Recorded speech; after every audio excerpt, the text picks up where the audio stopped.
Les amis, suis-je le seul à trouver ce design beaucoup trop stylé?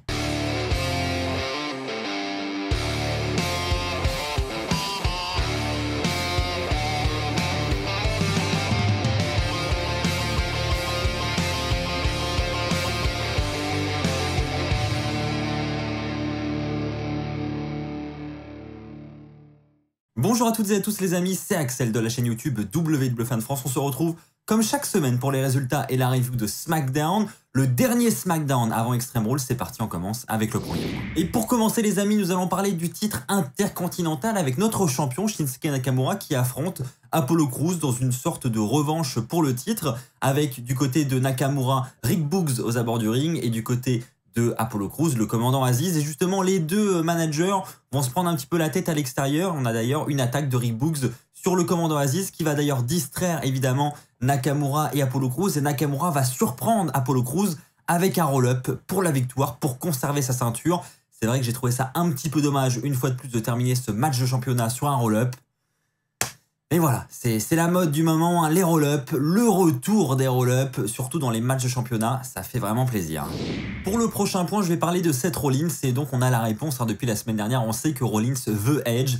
La rivalité Edge contre Rollins n'est pas terminée, donc on a une fois de plus Rollins qui dit qu'il sait être patient, mais il veut une réponse de Edge cette semaine à SmackDown. Il lance donc un ultimatum à Edge, il va lui dire: écoute Edge, soit tu viens la semaine prochaine à SmackDown, soit je viendrai chez toi et je te ferai du mal devant les yeux de ta femme et de tes enfants. Donc il y va un peu fort, hein, notre ami Rollins, mais on voit qu'il est déter à terminer la carrière de Edge. Il veut vraiment être connu comme celui qui a mis fin à la carrière de Edge. Donc on a vraiment une rivalité qui continue sur les chapeaux de roue, hein, on s'y attendait. Je trouve ça un petit peu dommage de ne pas avoir justement utilisé le pay-per-view Extreme Rules pour ajouter une stipulation entre ces deux catcheurs lors de ce pay-per-view. Je pense qu'on devrait donc avoir un match revanche du côté de Crown Jewel, peut-être en Arabie Saoudite au mois d'octobre. En attendant, Edge a répondu à Rollins sur Twitter durant la nuit. Il a dit à Seth Rollins qu'il serait bel et bien présent la semaine prochaine à SmackDown. Donc en tout cas, moi, j'ai hâte de voir comment la suite entre ces deux catcheurs va se dérouler.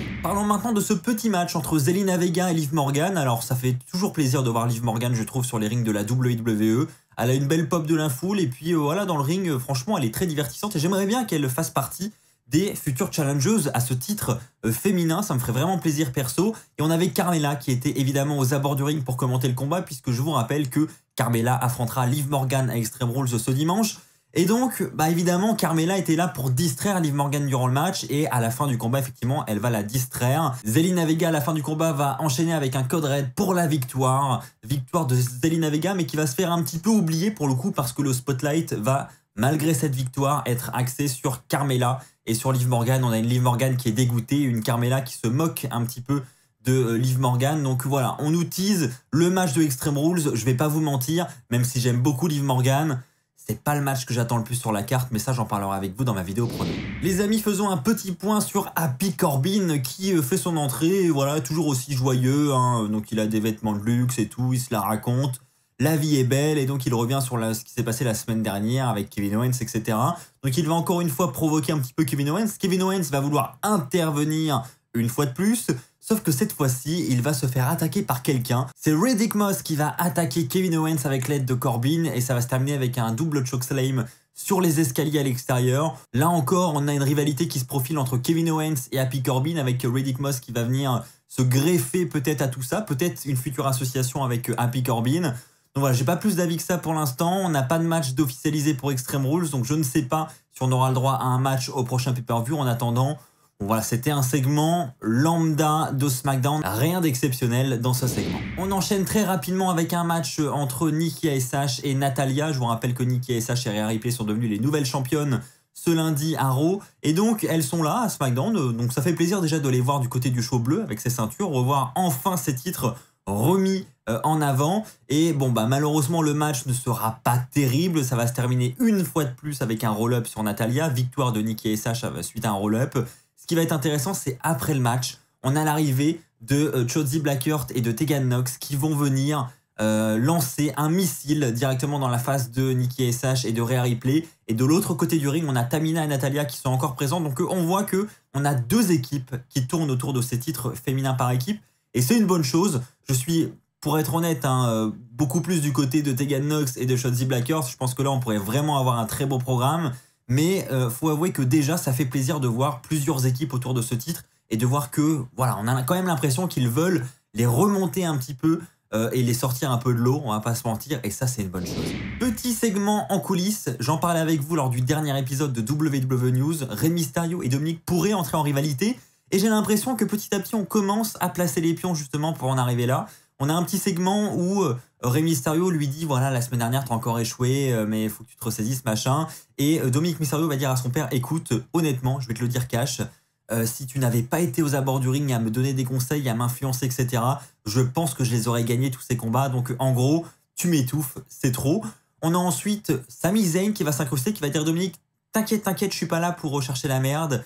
Je suis juste simplement là pour te dire qu'il faut que tu apprennes à te faire confiance, etc. Tu fasses moins confiance à ton père et que voilà, tu essaies d'avancer seul.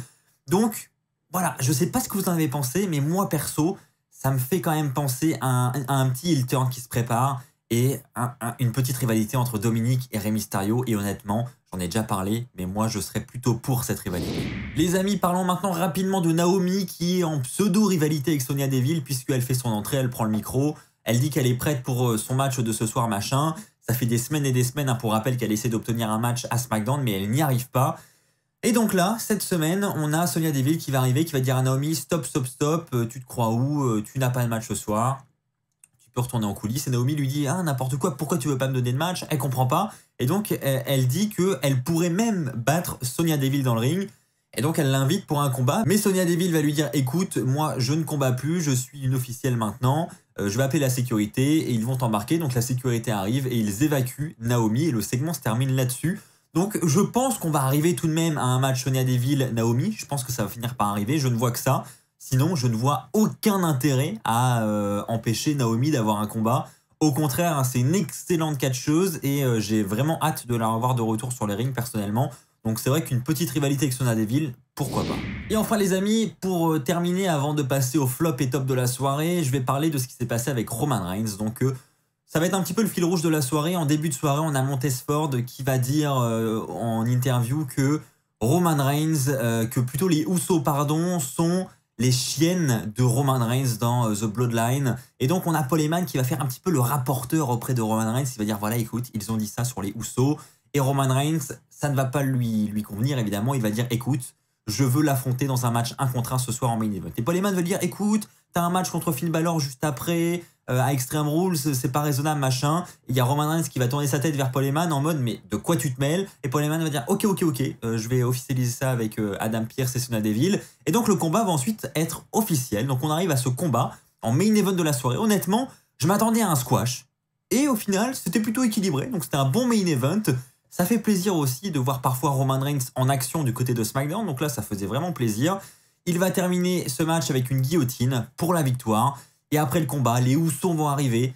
Ils vont monter une table. Je pense que de base, le spot était prévu sur la table des commentateurs. Mais vu l'incident qui s'est passé, on a Montesford qui est monté dessus et la table s'est cassée toute seule, comme ça. Donc un gros fail pour le coup. Mais du coup, les Usos ont ramené une autre table et ça se termine en powerbomb sur cette table. Mais juste après, la salle va être plongée dans le noir. On va retrouver Finn Balor debout sur un poteau et il va se jeter sur les Usos et sur Roman Reigns. Et le show va se terminer avec une célébration du démon Finn Balor juste avant leur affrontement d'Extreme Rules. Donc c'est une dernière manière de mettre en avant Finn Balor avant ce qui va se passer à Extreme Rules. Hein, parce que, voilà, je peux vous le dire dès maintenant, je ne mise pas lourd de la peau de Finn Balor pour Extreme Rules.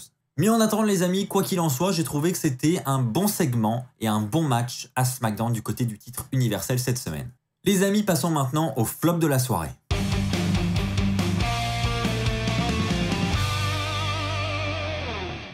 Les amis, je vais la faire très court, mais pour le flop de la soirée, j'en attendais beaucoup de ce SmackDown pour ajouter des stipulations à la carte de Extreme Rules. Je vous rappelle que dimanche, là, on est censé voir le pay-per-view le plus extrême de l'année. On a, je sais plus, 6 matchs annoncés, je crois. On a un match avec une stipulation. C'est le match entre Roman Reigns et Finn Balor. Donc au final, durant ce SmackDown, on a eu 0 stipulation supplémentaire d'ajouter. Alors autant avec ce qui s'est passé entre Becky Lynch et Bianca Belair, on va le voir juste après, je m'attendais à ce qu'une stipulation soit ajoutée parce qu'on amenait de l'intensité, etc. Donc c'est vrai que Ça aurait été crédible de voir l'une des deux ajouter une stipulation, et puis même pour les autres combats. Et au final, rien du tout. Donc on aura bel et bien un pay-per-view Extreme Rules avec une seule stipulation pour le main event. Bah voilà, je suis désolé, mais perso, ça passe pas quoi. C'est vraiment n'importe quoi. Bref les amis, passons maintenant au top de la soirée.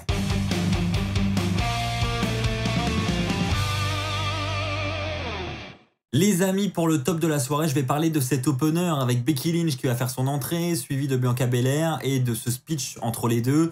Alors je vais pas vous détailler tout le speech, mais c'était très intense et je trouvais que c'était extrêmement bien raconté et j'étais à fond dedans, tout simplement. C'est-à-dire que de base, c'est une rivalité que voilà, j'attends pas plus que ça, c'est pas le match que j'attends le plus pour Extreme Rules, mais après ce segment, elles ont vraiment ajouté beaucoup de crédibilité à cette rivalité, beaucoup d'intensité et pour le coup, personnellement, en tout cas, ça me donne vraiment envie de voir ce combat à Extreme Rules. Donc, pour moi, elles ont extrêmement bien joué leur carte cette semaine à SmackDown. Donc, très bel échange. Ça va se terminer avec une tentative de poignée de main de Bianca Belair envers Becky Lynch. Mais Becky Lynch va refuser la poignée de main et va finalement gifler assez violemment Bianca Belair. Juste après ça, Bianca Belair va évidemment se venger sur Becky Lynch, va l'attaquer et va terminer avec son KOD pour ensuite célébrer cette pseudo-victoire. Becky Lynch, quant à elle, est furax.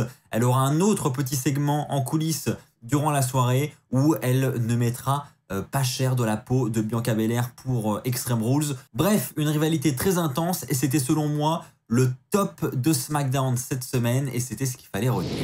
Voilà les amis, c'est ainsi que va s'achever cette review de SmackDown. J'espère qu'elle vous aura plu comme d'habitude. N'oubliez pas les pouces bleus, un maximum de pouces bleus, je compte sur vous. N'oubliez pas également les commentaires. Bref, vous connaissez la chanson. Merci à tous d'avoir regardé cette vidéo. On se retrouve très très vite. D'ici là, portez-vous bien et n'oubliez pas, soyez toujours très très fiers d'être fan de catch. Allez, bye tout le monde.